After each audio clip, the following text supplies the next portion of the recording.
Salve, salve nação tricolor, sejam bem-vindos a mais um vídeo aqui do canal, onde trazemos notícias do tricolor mais querido e amado do Brasil, o São Paulo Futebol Clube. Então pessoal, nesse vídeo a gente vai estar trazendo aí informações a respeito da vitória do tricolor, né? O São Paulo que venceu a Ponte Preta, né, por 2-1, com gol do Lucas Ramon e também do Caleri, né? Toca no Caleri que é gol. A gente vai estar fazendo um corte aí, uma reação do programa Fechamento do Sport TV, tá bom? Aí a gente vai estar vendo aí o Rizek, Felipe Melo, o Abel Neto, o Rafael Sobis comentando, né, a respeito do São Paulo, né? E também do próximo jogo do São Paulo, né, que vai ser contra o Red Bull Bragantino, né, nas quartas de finais do Campeonato Paulista, tá bom? Espero que vocês gostem do vídeo. Mais uma vez peço que por favor se inscrevam no canal, caso você ainda não tenha feito isso. Deixe o like de vocês e ativem o sino para serem notificados sempre que sair um vídeo novo aqui do canal, tá bom? Então, sem mais enrolação, vamos pro vídeo. Do campeonato, o São Paulo garantiu a sua classificação com vitória. A gente roda para vocês os gols. Encarou a Ponte Preta, já rebaixada. Então, assim, era um Moisés Lucarelli melancólico, né? A Ponte com uma campanha pífia, medíocre, já rebaixada, recebeu o São Paulo. São Paulo saiu na frente, Lucas Ramon, tabela com o Luciano. Fez 2-0, o Caleri. E depois que voltou, né? A importância do Caleri pro São Paulo é absurda, né? Cara, e desde que o Crespo falou que o objetivo era somar 45 pontos no Brasileiro e só, o São Paulo engatou a ganhar no Brasileiro, engatou a ganhar no Paulista. E fala, hein? Vai ficar marcada essa fala do Crespo aí, cara. Mas tem essa questão, né, de o Caleri voltar, o Lucas também voltando, participando bem de jogos, fazendo gol. O Marcos Antônio e o Danielzinho parece que cada vez se entendendo mais ali no meio de campo. O Lucas Ramon entrando bem, hoje fez gol no jogo passado, se não me engano. É um belo gol, né? Belo gol, né? Belo gol. gol. Então tem muita coisa boa acontecendo no São Paulo, né? Só essa questão das lesões que tanto atrapalharam o São Paulo na temporada passada, o São Paulo se acertando com isso, é muito importante. Tem ainda a possibilidade do Cauli, não é? O Cauli chegando, acho que vai ser importante também. Então o torcedor do São Paulo dando graças a Deus e pensando, tomara que o Crespo queime a língua, que não seja nada de 45 pontos, que o São Paulo brigue pelo menos por Libertadores. Acho que tem elenco para isso. Tem que trabalhar, esses reforços têm que realmente entrar bem. Cara, desde a fala foram 5 vitórias e um empate. Volto a dizer, estratégia do Crespo. Meu modo de pensar foi estratégia do Crespo. Tirar a responsabilidade aqui dentro. Não tenho dúvida de que lá dentro do vestiário foi outra situação. Mas foi bem na época ali daquele problema político, né? Que por sinal deram uma blindada agora. Até mesmo o Luciano. O Luciano também tinha dado entrevista e falou assim, esse ano vai ser pior. Não tenho as dúvidas que eles conversaram, isso é estratégia. Porque lá dentro é o São Paulo, gente. Então, assim, não tem as dúvidas de que... Né? Tem um limite, Felipe, exato. Daqui a pouco concordo. Todo mundo fala, tu tá falando mal da tua casa toda hora para todo mundo, e isso é ruim também para o mercado. Mas é que aproveitaram até o momento, como falamos aqui, né? O momento político, o momento extracampo, tá bem complicado. E é um momento assim, poxa, querendo ou não, começou a influenciar dentro de campo também, as vitórias não vinham. É um momento, então, de repente, nós vemos uma estratégia para a gente tirar um pouquinho a responsabilidade. E calhou de logo depois dessa entrevista do Crespo, e também do Luciano, só para começar a vencer. Desde a fala do Crespo, o jogo seguinte foi contra o Flamengo, ganhou. De virada 2-1, a estreia do Brasileiro. Esse foi chave, esse aí foi uma chave. Até para confiança. Deu uma moral. Aí depois veio outro jogo chave, que era confronto direto por aquilo que então era a briga de São Paulo e Santos, contra o rebaixamento. São Paulo ganhou do Santos. Sim. Né? Depois, de novo o Santos, aí pelo Brasileiro. São Paulo busca o empate na Vila Belmiro, o gol do Caleri de cabeça. O passe do Lucas. Aí vence o Primavera no Estadual, sábado à noite no Morumbi, era um confronto direto. Derrotou o Grêmio e agora vence a Ponte. Então são 5 vitórias. 5 vitórias. O Grêmio foi um domínio absurdo. Não, jogou muito bem. E um empate desde a fala. Marcos Antônio. 5 vitórias e um empate desde a fala. Eu fui no Morumbi. Desculpa, agora contigo. Pode falar. Eu fui no Morumbi no jogo, não sei o que eu fui fazer no Morumbi, né? São Paulo e Grêmio, os meus maiores rivais, eu tava lá. E aí foi impressionante. Foi trabalhar ou só curtir o jogo? Fui curtir escondidinho assim. E o São Paulo era para ter feito 6, 7 no Grêmio, assim, ó. Exatamente. Tranquilamente. Foi um dos piores jogos do Grêmio. São Paulo errou gol ficou com um a mais, mas assim, ó, era jogo para 6, 7, impressionante. Poxa, e 2 times, né, de calibre aí do nosso futebol. Então, eu acho que também São Paulo vive um momento espetacular e também eu queria ver se não tem coincidência com a chegada do Rafinha, né? Rafinha chegou nesse meio tempo. Exatamente. Essa sequência, inclusive, é a sequência com o Rafinha, diretor técnico do São Paulo. Então tem mão dele também. Essa sequência é a sequência... Não é coincidência isso. Porque o Crespo fala aquilo que fala contra o Palmeiras, né? E aí, num sábado à noite, na segunda-feira o Rafinha já é anunciado. E, inclusive, o Rafinha já chega falando que não tinha curtido aquela fala, que o São Paulo tinha que olhar mais para cima, e aí o Crespo disse que era uma tática para proteger o elenco e tal. Uma dúvida aqui importante. Você falou que foi escondidinho para ver São Paulo e Grêmio, mas ninguém te reconheceu? Ninguém foi falar com você? Eu tava protegido. Eu tava com disfarçado? Eu tava com os Felipe Melo em volta, assim. Cara, mas eu acho assim, ó, o Botafogo vem de 5 derrotas, mas, por exemplo, hoje eu achei que o Botafogo jogou bem. O Grêmio tem jogos muito feios, cara. O Grêmio tá muito, muito abaixo. A torcida do Grêmio tá... A expectativa de começo de ano, com o que tá rolando agora, tá bem complicado. O pessoal já tá falando muito sobre o seu treinador, o esquema, o Grêmio não encaixa, o Grêmio toma muito gol. O Grêmio tem o seu goleiro que... claro, ele tá no gol, ele toma muito gol, mas ao mesmo tempo ele é o melhor jogador do time. Ele corre o risco de ser muito vazado e ser o melhor jogador da temporada, porque tá bem complicado. Hoje o Juventude ali não fez muita força ali. O Juventude foi se defender, um ataque, gol. Então tá chamando gol. O time tá sofrendo. Eu acho que a zaga do Grêmio tá com dificuldade. O Grêmio precisa contratar urgente. Tá nesse desespero e não parece evoluir, não. É algo marcante. É que talvez o... Como a gente está falando de todos os jogos, o São Paulo, para se classificar, vai ter que quebrar alguns tabuzinhos. Né? Primeiro, levar a primeira derrota para o Bragantino. O Bragantino não perdeu, tem 4 vitórias, 4 empates. É o único invicto classificado. No Paulista. Porque perdeu o Corinthians, mas foi a única derrota do ano, do Corinthians, do brasileiro, foi outra conversa. E outra, tem 14 gols. Só tinha tomado um gol até o jogo contra o Corinthians. Tem 2 gols sofridos. 2 gols. Então tem que fazer gol num time que tem a melhor defesa do campeonato e não perdeu. Então, você vai ter que ser a melhor versão do São Paulo em Bragança. Isso é uma missão difícil. Lembrando o que você falou no início. Para o Bragantino é importante. E chegar numa... Como clube empresa, o Bragantino, né, quase todo ano ele está conseguindo. O único passar título de fase, como Red Bull Bragantino foi a passando. Série B do brasileiro. É o único título, e foi um título de segunda divisão. É nacional, mas é segunda divisão.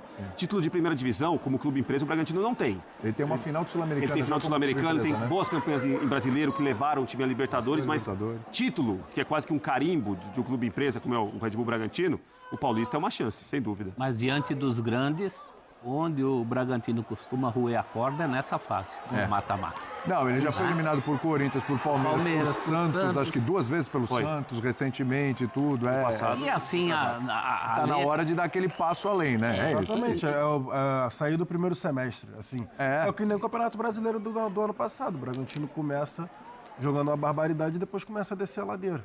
E aí vai perdendo e acaba, enfim... Depois ali na parte final do campeonato, brigando na parte de baixo da tabela. E não só na parte de cima, que foi o que se imaginava quando começou o campeonato. Só para lembrar, né, que 2000... Tá aí na última. Sim. Né? Não, só para lembrar que em 2023, na época da derrocada... Foi 2023 a derrocada do Botafogo, né? 2023. O Bragantino teve no colo até a possibilidade de ser líder. Um jogo na Vila Belmiro contra o São Paulo, inclusive. Isso aí mesmo. Né? Na Vila. E foi 0-0 aquele jogo. Perdeu 1-0. Perdeu 1-0. Sofreu um gol no final. Perdeu 1-0. E ali teve uma derrocada também. E aí o Bragantino também não ganhou de mais ninguém. Uma derrocada igual do Botafogo. É que o Botafogo, claro, uma lupa muito maior. O Bragantino foi o líder, né? E além do tamanho dos clubes, né? O Bragantino não liderou como o Botafogo, mas ele bateu ali na trave. Ficou a 2 pontos da liderança e não... O Bragantino me parece mais confiável num campeonato de ponto corrido do que num mata-mata contra um grande. Só para não bancar ou bancando o advogado do diabo em relação ao que o Calçade falou, tem uma possibilidade do São Paulo tirar o Bragantino sem fazer gol e sendo derrotado. É pênalti. Se é levar o 0-0 e passar nos pênaltis. E o Bragantino sai. Pode cair isso aí. Com a melhor defesa. Não? E sai nas quartas, é verdade. Então, essa possibilidade se o Boca já fez quase isso aí na Libertadores contra o Fluminense, por que não pode... Paraguai numa Copa América, o Paraguai não fazia gol em ninguém e ia passando. 2011. Assim, Dito isso, então vamos lá. Aonde está o maior problema? O Bragantino para o São Paulo ou o Novo Horizontino para o Santos? Porque a gente já excluiu, obviamente, o capivariano da vida do Palmeiras, é português, de não é favorito. Dito isso, eu acho porque que tem o adversário e tem o momento do Santos e São Paulo. É para levar o Horizontino para o Santos. Então essa aí também. Você diz em relação à confiança de futebol praticado. Exatamente. O São Paulo está em ascensão nas últimas rodadas do Campeonato Brasileiro. Acredito que o Crespo encontrou a forma desse time jogar. Vale lembrar que no início ainda estava ali a linha de 3, ele tentando encaixar o time, a forma do time jogar, o Danielzinho e o Marcos Antônio ali basicamente levando a equipe. E agora no último jogo contra o Grêmio ele testou uma formação que a gente discutiu várias vezes quem sairia, né, do time para a entrada do Lucas Moura, e ele surpreendentemente desmonta a linha de 3, monta lá a linha de 4 jogadores e do meio campo para frente ninguém tem posição fixa, né? Todo mundo se movimentando bastante, só o Pablo Maia que fica ali mais fixo segurando o piano. Danielzinho, Marcos Antônio, Luciano, Lucas Moura, até o Caleri no jogo contra o Grêmio, sem guardar a posição, aberto muitas vezes pelo lado direito, pelo lado esquerdo, enfim. Ninguém com posição fixa, então rolou uma química ali, a gente pode dizer dessa forma. Do meio campo para frente, o Lucas Jamon, olho nele. Bom de bola. Sim. Os dois jogadores do Mirassol, muito bem no time. O Danielzinho, que começou o ano, também, né? Parece que tem muito tempo de São Paulo. E o Lucas Ramon, nesses jogos aí iniciais, muito bem. Bem no apoio, bem na defesa também. Então, assim, acho que em relação a São Paulo e Santos, o São Paulo está mais confiável do que o Santos. Eu acho mais difícil hoje São Paulo.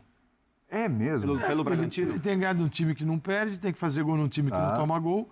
E o Santos ganhou do Bragantino na primeira rodada 2-1. Novo Horizontino. Do Novo Horizontino. 2-1. Do Novo Horizontino. Ou seja, o adversário do Santos perdeu pro Santos. Só tem 2 derrotas. É verdade. Uma foi pro Santos. era início e tal, mas se era início pro Novo Horizontino, imagina pro Santos. Imagina pro A gente está dizendo que agora que o time está decolando. No jogo de hoje, imagina agora lá na agora estreou. Rodada. Né? Então. Assim, eu vejo. Não estou dizendo que o Santos vai passar, essa moleza. Estou falando no grau de dificuldade. Boa noite. Solo tengo que parabenizar a los jugadores porque o inicio fue difícil, todo el mundo sabía. Y como falei en su momento, a gente tenía que colocar o carro na pista. O carro na pista ahora está ahí, cuartas de final. Parabéns para os jogadores que acreditaram. Um grupo com muita união. Então, boas coisas acontecem. E sobre o Bragantino, Cris? Não. É cedo. É cedo? É cedo. Os colegas vão aqui também perguntar a respeito do Crespo. Crespo, boa noite. Marina Buffon, estamos ao vivo aqui no Mesa Redonda. Quando foi a virada de chave para o São Paulo conseguir, de fato, deixar para trás esses momentos ruins que começaram na temporada? Você consegue identificar qual foi esse momento? Não tem um momento particular, mas acho que, como falamos nesse tempo, o grupo, o time precisava um pouco de estabilidade. Não foi fácil atravessar todos esses momentos complicados. Parabenizar ao presidente Macís, parabenizar a Rui Costa, a Rafinha, a los atletas, a comissão técnica, todo mundo fechado, sabendo as dificuldades que se estaban atravesando, y ahí colocar la cara y siempre intentar dar o máximo. Muchas veces no alcanza, muchas veces sí, y ahora estamos en un momento muy legal, ficamos serenos y tranquilos, que a gente, como falei antes, colocó o carro na pista, que llegar a cuartas de final, estar bem en Brasileirão. Eu acho que não é para comemorar, ficar serenos, penochao, mas agora temos um desafio muito bonito, que é chegar às quartas de final. Crespo, tudo bem? Você viveu toda essa montanha-russa do São Paulo, né? E aí na reta final do ano passado, acabou ficando uma confusão, digamos assim, falando de gestão. Era o Belmonte que comandava o grupo, de repente chegou o Márcio Carlo Magno, aí era ele quem comandava, e aí ele sai de novo. Ficou uma confusão e essa é a impressão, que até os atletas sentiam falta de um comando. E aí o presidente Macís coloca o Rafinha, dá mais voz ao Rui Costa. Você acha que uma das mudanças é também os jogadores entenderem que o São Paulo hoje tem um comando na diretoria? Eu acho que sempre, nas coisas boas, estamos todos juntos. Diretoria, comissão técnica, jogadores, torcida. Neste momento temos união e temos estabilidade. Então isso é fundamental. Fundamental também parabenizar nuestro director Rui Costa, porque en un momento complicado políticamente, financieramente, y él luchó y luta todos los días para tentar de melhorar o time. E chegaram o Coronel, e chegou Daniel Sinho, e chegou Lucas Ramon, que hoje fez outra vez um grande jogo. Está chegando o Cauli, Vasquez Doria. Então, é muito difícil trabalhar nesse ambiente com estas situações. Então, acho que todo mundo fala de los atletas, todo mundo pode falar da comissão técnica, de Rafinha, do Macís. Mas merece Rui Costa un lugar en esta situación, porque no es para nada fácil él continuar a trabajar duramente en función de intentar mejorar el time. Entonces, y esto va a acontecer porque ainda no paró, tenemos tiempo hasta 3 de marzo, como falei la otra colectiva. Tenemos tiempo para olhar situaciones favorables que pueden mejorar el time. Crespo, tudo bem? Os campeonatos estaduais, este ano especificamente, ficaram assim meio que... Muito bem, voltamos aí depois do papo com o Crespo. O Calçade ia falar do São Paulo, aí já pegou o gancho, deu certinho ali. O Crespo já falou, vamos lá. Ele está tentando criar um formato, recriar pelo menos, né? Ele começou usando uma defesa com 5, agora ele com a volta de Caleri, Luciano e o Lucas Moura. Ele pode montar um time diferente, uma linha de 4 na defesa, mas ele tem 3 jogadores no meio de campo. Quer dizer, ele tem um formato definido, né? Isso está muito claro, que é Pablo Maia, Danielzinho, Marcos Antônio, aí Lucas Moura, Caleri e Luciano, cara. É o que São Paulo tem, não tem como escapar disso. Então, hoje, e eu estava vendo as substituições, o trio ofensivo ficou quase até o final. Todo mundo. Caleri saiu aos 90 minutos. Então, desenvolver e manter os caras para ver se começa a render com um trio que estava todo mundo. Você pegar o Lucas Moura e o Caleri, eles passaram mais tempo contundidos, né? Sem condição. Até se questionava o Lucas, e ele dizendo, quando o Lucas tivesse condições e tal, e é isso que ele está tentando fazer. Pensando no confronto dele com o Bragantino, ele tem uma missão, tudo bem, os números do São Paulo e de vários times neste momento refletem a dificuldade que eles tiveram ao longo do campeonato. Então, eles tiveram dificuldade, isso não quer dizer que eles, neste exato momento, são esses números. Mas o São Paulo tem um saldo negativo de gols. Ele tomou 12 e fez 11. Então, essa é a história do time contra uma equipe que tomou 2 gols e não perdeu. Então, tem aí uma missão muito importante que é contra o Red Bull Bragantino, que eu acho que é o jogo mais difícil, né? Mais equilibrado. Pode falar. Ele está buscando encaixar, sabe, eu preciso encontrar um formato aqui que se não são 11, são pelo menos 9, mas eu tenho isso aqui. Um norte. É o que ele está conseguindo fazer. Eu estava falando dos confrontos mais difíceis aqui, né? E aí, você falando do São Paulo, mas acho que dessa aventura, foi uma aventura essa primeira fase, né? Uma aventura, porque você começa sem férias direito, sem preparação direito, e já em uma parte mesclando com o Campeonato Brasileiro. Tinha o narrador William que falava o seguinte: momento de loucura e mágica. Momento de loucura e mágica. Foi isso que São Paulo passou também na primeira fase. Mais loucura do que mágica. Exatamente. Aí teve time que jogou Supercopa, tem time que já está de olho em Recopa. É uma loucura, né? Uma aventura essa primeira fase. E a gente só está no comecinho aqui, estamos no meio de fevereiro. É o calendário do triênio, né? Então faltam mais 2 anos. Exatamente. Então, assim, no Campeonato Paulista, dos 4 grandes que passaram, o São Paulo é o que chega um pouquinho mais fortalecido, porque assim, ninguém começou bem. O Palmeiras, evidentemente, à frente pelo elenco que tem, pela condição que tem, mas pressionado pela ausência de títulos ano passado. Cobrança até por desempenho, que o Palmeiras não foi bem em determinados jogos decisivos do ano passado. São Paulo com a crise política. Corinthians veio de um título de Copa do Brasil, lidou bem, mas, claro, o ano passado não foi fácil para o Corinthians. E o Santos, por tudo que foi, brigou contra o rebaixamento o ano passado. São Paulo é quem chega um pouquinho mais fortalecido? Assim, numa ordem, rapidamente, faço Palmeiras, Corinthians, São Paulo e Santos. O Corinthians está fortalecido por conta do título, não precisa falar, já tem um esquema também pré-definido, o Dorival sabe... E o Dorival muito bom nesses jogos de mata, né? Ele consegue arrumar o esquema justamente para tentar aproveitar as fraquezas de seus adversários. Então, ele pode mexer em algumas peças do meio-campo. A gente fala do Bidon, a gente fala do Ranieri, enfim, jogadores que ele vai mudando a função de acordo com o que ele vai enfrentar de adversário. Então, ele já conhece também mais ali, já sabe o que ele consegue tirar de cada jogador, dependendo do contexto. O Palmeiras não precisa falar. Dos grandes foi, de fato, o que fez a melhor ali, né? A campanha na primeira fase. O São Paulo tem a gente vê essa sequência. Então, nação tricolor, esse foi o vídeo de hoje, tá bom? Nós vimos ali o pessoal do programa Fechamento, né, do Sport TV, comentando a respeito da vitória do tricolor, né? O Abel Neto, o Rizek, Felipe Melo, Rafael Sobis também, eles falaram, né, da vitória do tricolor, né, contra a Ponte Preta, e o São Paulo avançou, né, para as quartas de finais do Campeonato Paulista. Vai estar enfrentando agora o Red Bull Bragantino, né, que é uma equipe muito forte. Porém, o São Paulo tem plenas condições de vencer o Red Bull também, né?